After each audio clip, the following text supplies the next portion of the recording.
그러면 이번에 시선을 부동산이나 자산시장 관련 공약 쪽으로 좀 돌려보겠습니다.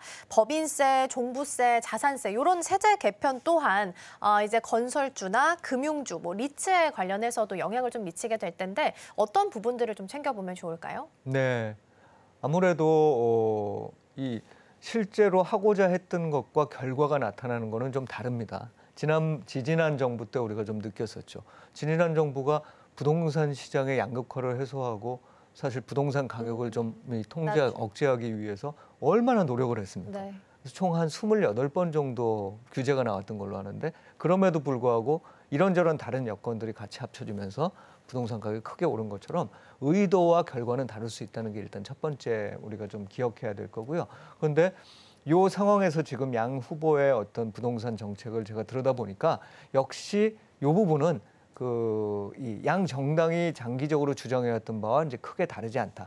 세금과 관련해서 물론 지금 진보정당 후보도 종부세와 관련된 부담이나 이런 부분들을 더 늘리지 않는 방향으로 가겠다는 약속들을 하는 것 같아요. 이제 그럼에도 불구하고 보수 정당 쪽에서는 그런 어떤 세금과 관련된 부분들을 많이 이렇게 줄여주겠다. 예, 이렇게 얘기를 하니까 당연히 이 부동산이나 자산시장 투자자들 입장에서 보면은 뭐 세금 낮춰주니까 그렇죠. 세후 기대 수익률이 중요한 거니까 네. 세후 기대 수익률이 높아진 후보 쪽이 잡았을 때 아무래도 단기적으로는 효과가 있을 거다. 그렇죠. 그리고 그럴 경우에 부동산 투자자들이 나선다는 게 결과적으로는 증시 투자자가 이제 살펴봐야 되는 건 부동산 투자자에 나선다는 건 새로 지어야 되잖아요. 그러니까 이제 새로 지어야 되는데 관련이 있는 이 건설사 그리고 리츠도 우리가 그렇게 말씀을 드려야 되는 게 가격도 이게 문제지만 사실은 리츠도 결국은 부동산 시장이 화랑이 되고 건설사들이 막 지어갈 때 더 활발해지는 거죠. 그렇죠. 이제 단지 이 부분에 대해서는 우리가 한 가지 주의해야 될 점은 요 시기가 말씀드렸던 2000년대 이제 2010년대 중반부터 시작한 한 5, 6년간의 그런 상승 시기 때 부동산 가격 상승과 더불어서 금융기관들이 한참 좋았다가 리스크가 커진 부분이 있어요. 맞아요. 그 부동산 PF 문제라고 합니다. 그럼 부동산 PF 문제가 아직도 쌓여 있어요. 그래서 이게 금융기관들한테 일부 금융기관들, 특히 중소형 금융기관들한테는 부담이 되고 있습니다. 이 상황에서 다시 한번 그런 현상이 나타나면 금융 쪽에서는 좀 차별화와 더불어서 위험해지는 부분들이 나타날 수 있다는 걸 염두에 둬야 된다. 그래서 단기적으로 보면 당연히 이 부동산을 좀 부양한다는 쪽이 됐을 때 제가 대통령 후보에 당선됐을 때 건설을 포함한 부동산 시장 관련 여러 이 증시 주식들이나 업종들이 혜택을 볼 거지만 금융주 같은 경우에는 단기적으로 그런 혜택을 보더라도 조금은 좀 위험을 생각해 가면서 접근해야 되는 그런 상황이라고 볼 수 있겠습니다. 네, 부동산 자산 시장과 관련된 부분도 살펴보고 있습니다. 어쨌든 경기 부양을 하기 위해서는 인프라를 짓고 하는 게 가장 좀 대표적인 또 솔루션 중에 하나이기 때문에 관련주들의 흐름도 일단은 좀 보시면 좋겠고요. 단기적으로 봤을 때는 만약에 부양의 의지가 느껴진다면 건설사나 부동산주 관련주 흐름 함께 보시면 좋겠습니다. 그럼 이번에는 좀 대외 정책으로 좀 넘어가서 글로벌 공급망이나 미중 갈등 그리고 앞서서 말씀해 주셨던 트럼프 대통령이란 리스크도 여전히 남아있는 상황이긴 합니다. 후보별로 봤을 때 대외 접근법이 지금 방산주, 수출주, 남북 경협 관련주들한테는 어떤 영향을 좀 주게 될까요? 네, 이게 굉장히 좀 직관적인 부분인데 이 부분 역시도 양당의 차이가 조금은 이렇게 드러나는 부분이거든요.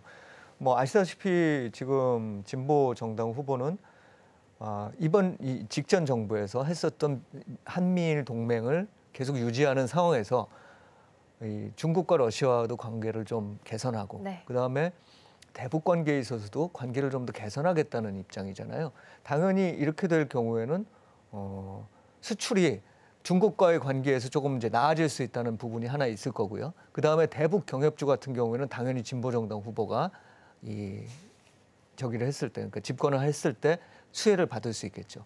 이제 다만 여기에 리스크는 뭐냐? 지금 현재 이 트럼프 대통령이 추구하고 있는 이 한미일, 그러니까 사실은 이건 트럼프 대통령보다는 바이든 행정부 때부터 시작된 건데 트럼프 대통령이 이 공급망을 재편하려고 하잖아요. 그 공급망 재편을 하려는 과정에서 중국과 또는 러시아와 사이가 좋은 나라들을 이 그냥 두겠느냐는 겁니다. 그래서 만약에 선택을 하라는 문제로 가게 될 경우에는 이게 여러 가지 문제점들이 발생할 수 있다는 거예요. 이제 그런 리스크를 한쪽에 안고 있다는 건 이제 생각을 해봐야 될 거고요.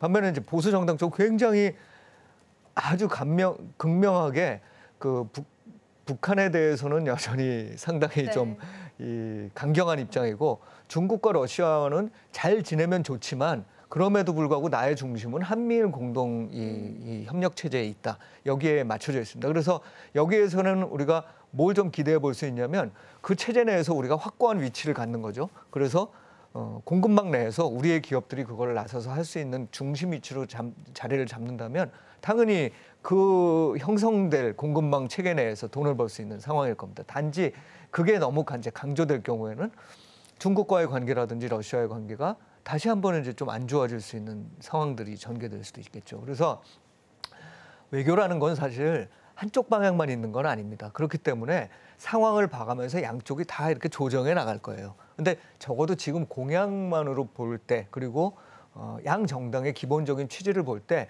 각각 그런 수혜와 리스크가 있다는 점을 분명히 좀 우리가 인식하면서 계속 상황을 쳐다봐야 되는 이거는 좀 그런 어떤 불확실 상황에 놓여 있는 그렇게 봅니다. 그리고 방산이 마지막으로 있는데 방산은 어느 정부가 들어서게 되더라도 이거 수혜를 볼 거라고 저는 생각을 합니다. 왜냐하면 기본적으로 우리나라는 방위산업과 관련된 대단히 높은 기술력을 보유하고 있어요. 근데 이거를 이렇게 우리 자체 무기 개발이나 이런 거에도 사용을 하지만 수출할 수도 있거든요. 그렇기 때문에 어떤 정부가 되더라도 이거는 충분히 관심을 갖고 정부가 좀 지원하고 또 민간과 같이 뛰는 거죠. 그래서 같이 이렇게 협력해 나갈 경우에는 기회가 있는 이 업종이라고 생각을 하고 있습니다. 네, 후보별로 이제 어떤 정책들을 내놓고 있고 어떤 시선으로 이 문제를 바라보고 있는지 좀 짚어보고 있는 상황입니다.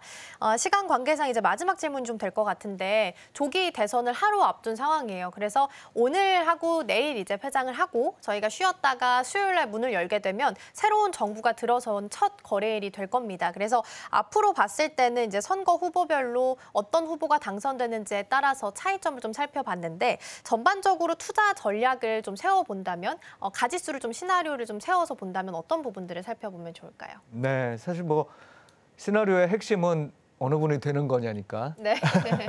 말씀드린 대로 진보 후보가 되시냐 또는 보수 후보가 되시냐에 따라서 지금 이제 쭉 한 우리 한 30분간 그런 말씀들 나눴잖아요. 누가 어떤 쪽에 수혜를 주실 수 있다. 이제 그런 부분들을 충분히 염두에 두고 하시되 아주 모두에 말씀드렸다시피 지금 이렇게 상황이 나쁘지 않습니다.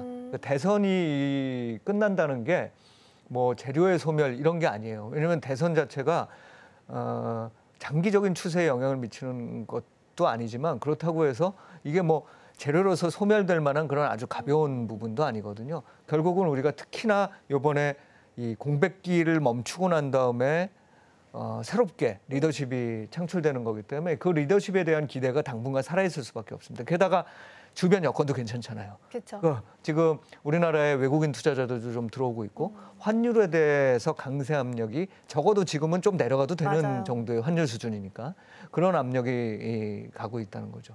게다가 우리는 비싸지 않았어요. 증시가.